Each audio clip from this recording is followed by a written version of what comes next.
All right, let's dive into something we all use every single day, plastic. We're going on a journey exploring its history, from its surprising beginnings to, well, its impact on the planet. You might be surprised to hear it all started with billiard balls. Yeah, billiard balls. It's kind of wild how needing a material can spark a whole new invention, right? So back in the mid 19th century, you've got ivory, the go-to for billiard balls. But, it was getting pricey, hard to find. Ivory, huh? Yeah, I can imagine that was getting tough. Oh, for sure. A company even put up a $10,000 prize for anyone who could come up with something, a good replacement. $10,000. Wow. That's a lot of money even now. Oh, yeah, big money back then. And, well, John Wesley Hyatt, he stepped up, developed a material called celluloid, made from cellulose, the stuff in plant cell walls. Okay, so plant matter to replace ivory. Interesting. It is, right. Who knew something so simple could become a whole new material? So did he win the prize? $10,000. Sounds like a big deal. He didn't, actually. But celluloid, revolutionary, the first semi-synthetic plastic. And versatile. I mean, think about it. Combs, buttons, even film. Celluloid made movies possible, changed entertainment forever. Wow. From billiard balls to, well, the big screen. That's a wild ride. But the story keeps going, right? Oh, absolutely. Fast forward a bit, 1907, Leo Baekeland enters the picture. His invention, Bakelite. Now, this is a fully synthetic plastic, the first one. Okay, so first celluloid, now Bakelite. Yeah. Two big names in plastic history. Right. And Bakelite. Super durable, heat, electricity, solvents. It could handle it. Sounds like it was built to last. No wonder it became so popular. Exactly. Telephones, radios, everyday. Suddenly it was all being made with Bakelite. It really changed how things were designed and made. So we got celluloid starting things off, then Bakelite takes it to a whole new level. What's next in this plastic revelation? Bakelite kind of kicked off a frenzy of polymer research, like a gold rush, but for plastic. Everyone wanted to find the next big thing. So the 1930s, boom. Polyethylene, polypropylene, PVC, nylon, polystyrene, each with its own uses and properties. Whoa, that's a lot of new plastics all at once. What were some of the big uses for them? Well, polyethylene. Packaging. Think about all that plastic wrap you see. That's polyethylene, and there's polypropylene, tulip chairs, containers, lots of stuff. And nylon, strong and lightweight, perfect for parachutes in World War II, really showed what it could do. It's pretty amazing how these lab creations become part of everyday life, even part of history, like with those parachutes. Sounds like plastic was unstoppable at this point. Yeah, you could say that. The second half of the 20th century, plastic's golden age. Yeah. Cheap, versatile, and, well, it seemed indestructible, perfect for almost anything. But as we'll see, those good qualities, they kind of became the problem. It's funny, right? Plastic was supposed to save nature, replacing ivory, saving elephants. But now it's, well, a problem for the environment because it's so durable. The very thing that made it great is now the issue. Unintended consequences, right. We love new inventions, but don't always see the downsides. Exactly. And with plastic, those downsides are getting pretty obvious. We've got a global plastic crisis, no question. Huge amounts of plastic waste, landfills, the ocean, everywhere. It's not great. We've all seen those pictures, right? Landfills overflowing, animals caught in plastic. It's hard to ignore. But what are the real consequences of all that plastic? Well, there's those islands of plastic in the oceans, Right. huge patches of garbage. Not just ugly, they're dangerous for marine life. Animals get tangled up, eat it by mistake.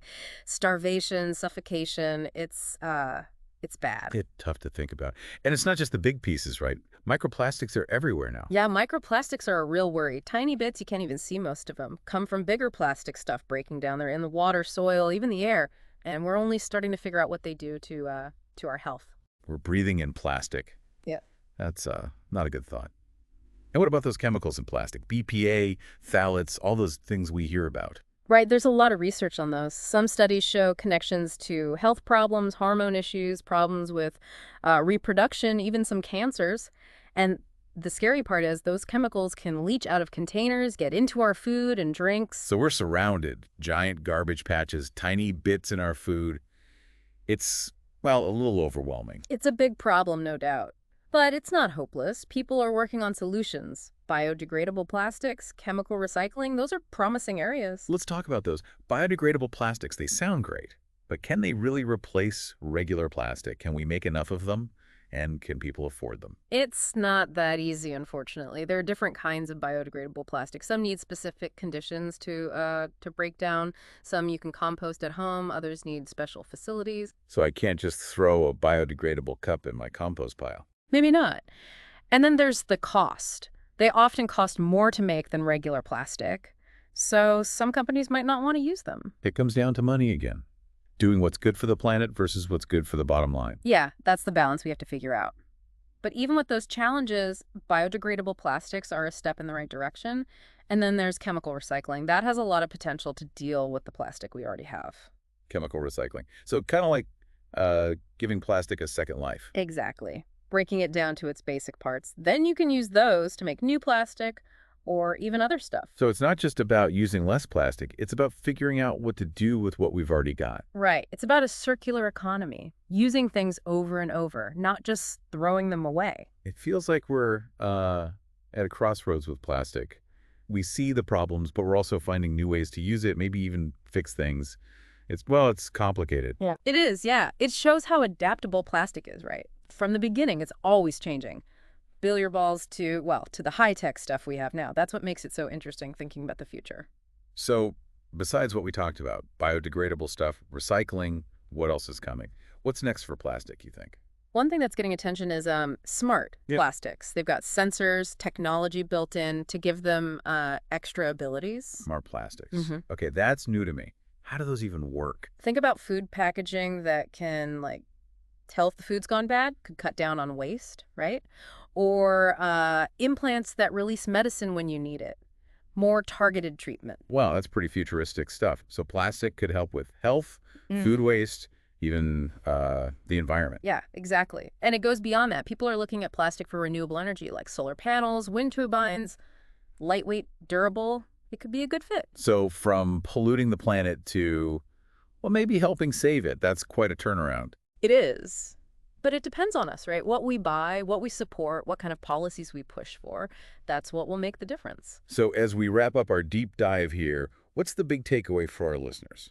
I hope people have a better understanding of plastic now, where it came from, the problems, but also what it can do. It's not just this evil material. It's changed the world, and it'll keep being part of our future. It's a story that's still being written, Yeah. and we all have a part in how it ends. Any final thoughts? I'd say just take a look around. All those plastic things we use every day, think about where they come from, what happens to them, and how we can make things better. Even small changes can make a big difference. It's a good reminder that we all have a part to play in, well, taking care of the planet. Thanks for joining us on this deep dive into the world of plastic.